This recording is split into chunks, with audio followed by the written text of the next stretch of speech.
Blackstone Audio presents The Political Brain, the role of emotion in deciding the fate of the nation, by Drew Westen.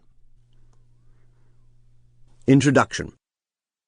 This book is aimed at readers interested in how the mind works, how the brain works, and what this means for why candidates win and lose elections. Its intended audience includes readers interested in politics, psychology, leadership, neuroscience, marketing, and law.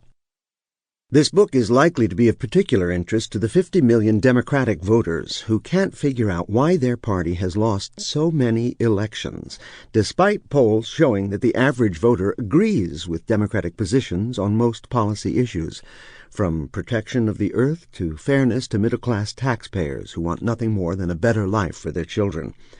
The central thesis of the book is that the vision of mind that has captured the imagination of philosophers, cognitive scientists, economists, and political scientists since the 18th century, a dispassionate mind that makes decisions by weighing the evidence and reasoning to the most valid conclusions, bears no relation to how the mind and brain actually work.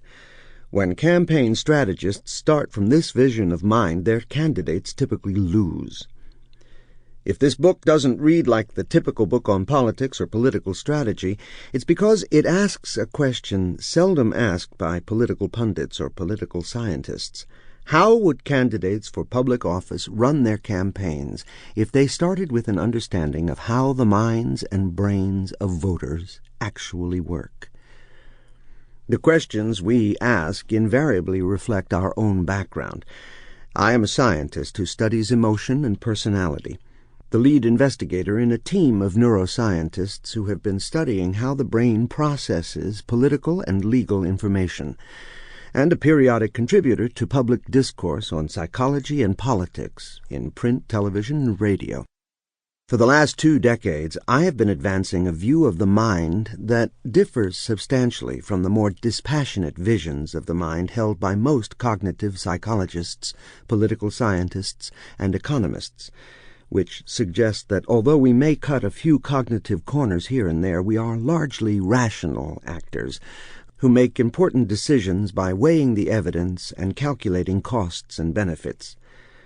I am also a practicing clinician who has trained psychologists and psychiatrists for more than 20 years in how to understand the nuances of meaning in what people say, do, and feel. In working with patients, if you miss these nuances, if you misread what they may be trying to communicate, if you misjudge their... Sample complete. Ready to continue?